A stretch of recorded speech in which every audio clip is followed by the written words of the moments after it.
With The Big Bang Theory rooted in a love of everything nerdy, comic book and other pop culture franchises were often featured on the show, with Star Trek being no exception.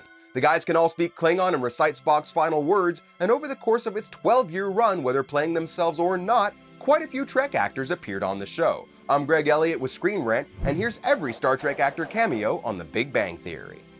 Botosh beer, jabluti rek, kotnai. Did that guy just say revenge is a dish best served cold in Klingon? Essentially a recurring guest star on the show, Wil Wheaton, who played Wesley Crusher in Star Trek The Next Generation, debuted as himself in Season 3 and appeared in nearly every season until the show ended. For a while, he and Sheldon were arch enemies, but by Season 5 they patched things up and became good friends, and he even almost officiated Sheldon and Amy's wedding, only to be replaced by Mark Hamill at the last minute. But this isn't a Star Wars cameo video, so moving on. Dr. Cooper. Spock?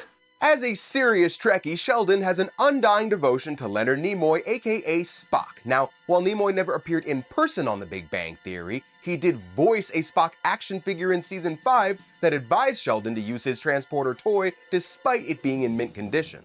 Before his voice cameo though, Penny did gift Sheldon Nimoy's used and signed napkin from when he visited the Cheesecake Factory, and it is worth mentioning that Leonard Nimoy's son Adam also appeared on the show in the Season 9 episode The Spock Resonance. Normally seen via video chat, Brian George, who plays Raj's dad, also played the father of Dr. Julian Bashir on one episode of Star Trek Deep Space Nine, and Mark Herelick, who played Dr. Eric Gablehauser in the first two seasons of the show, did appear in one episode of Star Trek Voyager, where he played the Devore Inspector Kajik. We are all separate individuals. I am Geordi. Known as Geordi LaForge from Star Trek The Next Generation, LeVar Burton first appeared in Season 4 after being invited to a party at Sheldon's place, and returned once in Season 6 and again in Season 8 as a guest star on Sheldon's Fun with Flags show. From this moment on, you are my mortal enemy. Don't worry, it doesn't take up a whole lot of your time. Brent Spiner, known by many as the android Data from Star Trek The Next Generation, and now Picard as well, appeared as himself in the Season 5 episode The Russian Rocket Reaction, where he attends a party of Wil Wheaton's. But Spiner gets on Sheldon's mortal enemies list by opening a signed, mint condition, limited edition Wesley Crusher action figure that Wheaton had given Sheldon, and even Spiner's offer of signed Data figurines wasn't enough to smooth things over. Star Trek's Mr. Sulu unexpectedly appeared alongside Battlestar Galactica's Katie Sackhoff in one of Howard's fantasies in Season 4, and while they just were figments of Howard's imagination, the two of them did later help him out with some advice for his first date with Bernadette. You're William Shatner. You can call me Bill. Oh, can I call you Captain? No.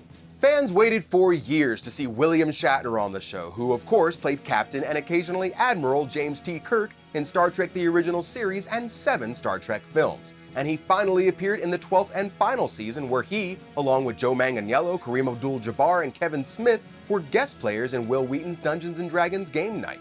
As you might expect, Sheldon got a little too excited, but in the end, just like he and the boys, fans were happy that The Big Bang Theory was able to finally do more than just reference Captain Kirk before it officially wrapped up. And that's it guys, all the Star Trek actors that cameoed on The Big Bang Theory. Thanks for watching Screen Rant, and keep coming back to us to stay in the loop on all your nerdy sci-fi TV and movie talk.